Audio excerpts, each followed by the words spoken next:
Hello, this is Matt Singer. I'm the arts and culture editor at Willamette Week, and today I'm speaking with the Portland hip hop's mayor for life, Kuna. Kuna, thanks for being here. It's great to talk to you again. Definitely. Thanks for having me. Awesome. There's a lot of things happening in the world, but I wanted to sort of just start by asking you how you've been holding up in quarantine. What have the last 3 months been like for you? I mean, for me, it's been smooth. It's been I think it has a bigger impact on my kids because they've gotten used to their social life. Like my daughter's 16, my son is 9. So going from getting up every day, going to school, being around your friends, interacting in sports, and having a social life, I think the quarantine part is trying to accommodate them has kind of been one of my bigger concerns from the education piece to recreation and leisure and stuff like that. So we've just been trying to work our way through that. You're a guy who you travel around the country, around the world performing, and you put on like tons of events in Portland and outside of Portland. So, I mean, how have you been kind of filling that void the last couple of months? For me, I just been using it as a time to kind of focus on stuff that I didn't have a chance to focus on because I was always moving around. Even like certain luxuries of making my kids breakfast, more throughout the week, being able to take them to the track and stuff like that and run or ride their bikes or whatever.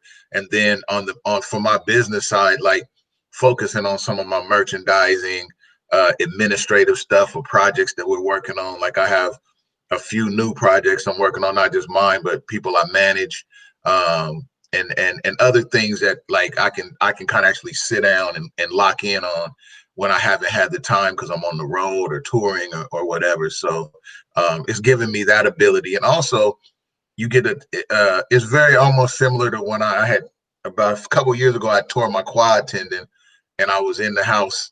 It sat me down for a while.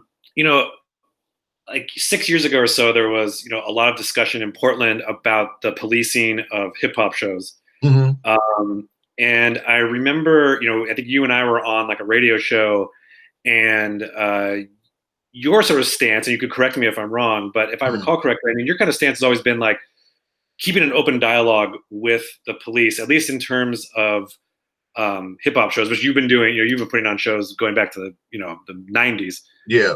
And you were sort of advocating for keeping the lines of dialogue open. But we've reached a point now where like the national conversation is, about defunding the police. It's about, completely sort of revamping even just the thought of what policing is in this country. Do you feel like the window for discussion is still open between, the Black community and people of color and the police? I think it's always open because it has to be open. I mean, like the police have to interact with the public, and I feel like at a higher level, you have so many layers to that whole police discussion. You have, for instance, in the city of Portland, you have the mayor, you have the city commissioner, you have the chief, you have the police union, and you have the actual officers. And it seems like in its own way, the police are kind of their own gang in a way, like they have the ability to, if you go against them, you could lose a good amount of votes from a police force. If you're a mayor and you go against them, then you can have that kind of a conflict within city politics. Same thing with a police chief. You can be seen as being a traitor or going against the blue shield or whatever. I think that certain things definitely need to be restructured in the conversations that are being had, in the way that they deal with certain things. I mean, when you have an officer feeling comfortable to put his knee on a human being's neck, as well as being a Black person, and lean on the car and sit there while people are filming, and then other officers feel compelled to not do anything, that speaks of a huge problem. Because I know that as an officer, it's like within your peer group, or everybody else was drinking, but I wasn't. You know what I mean? So it's one of those things where you go against that officer in a situation like that, now you become an outcast. So that's a whole different conversation now. So you have a certain standard that's being upheld of taking steps to protect the public. So there has to be a conversation. There has to be more discussion of how do you, I mean, it's not something that's going to happen overnight where you defund the police and it fixes all these problems. Those conversations, like, they have to be had. I don't think, and obviously they're being had, but then what is going to be the outcome? And I think that's what everybody needs to figure out is, what do you want to be the outcome moving forward from all of this? After all the protesting, after all of the rioting, after everything, what is the statement of what is it going to be moving forward? Mm-hmm. Well, what do you want it to be? I mean, I think that people need to operate from a human level. Like, I think one of the simple things is you treat people how you want to be treated.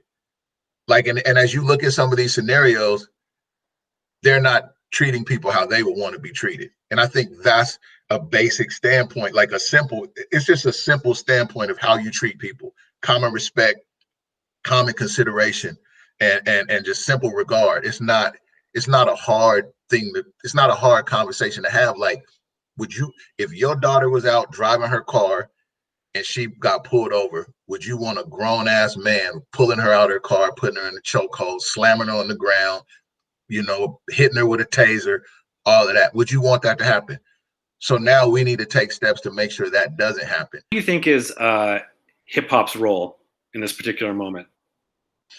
I think our role is to just like when you had Public Enemy and you had that era of hip hop, Public Enemy was the voice of revolution. And I think in that era, you had a number of other artists that validated, a pro-Black mindset, a positive attitude, even towards revolution of being aware of like what's going on around us.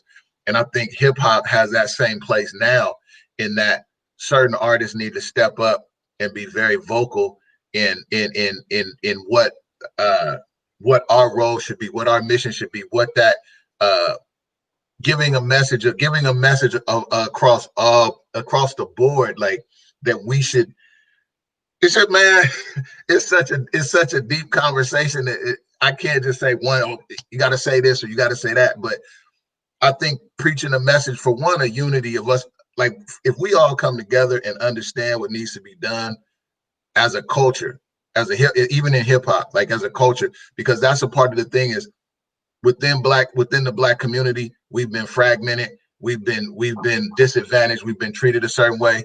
And I think for hip hop, if we can preach more of that message of like the strength in numbers, if we come together, our words can be more powerful, our community can be more powerful, and our ability to help shift and sway decisions can be more powerful.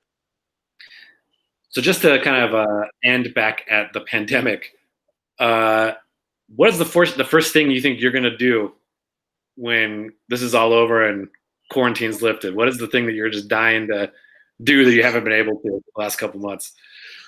Man, I think take my son to a movie.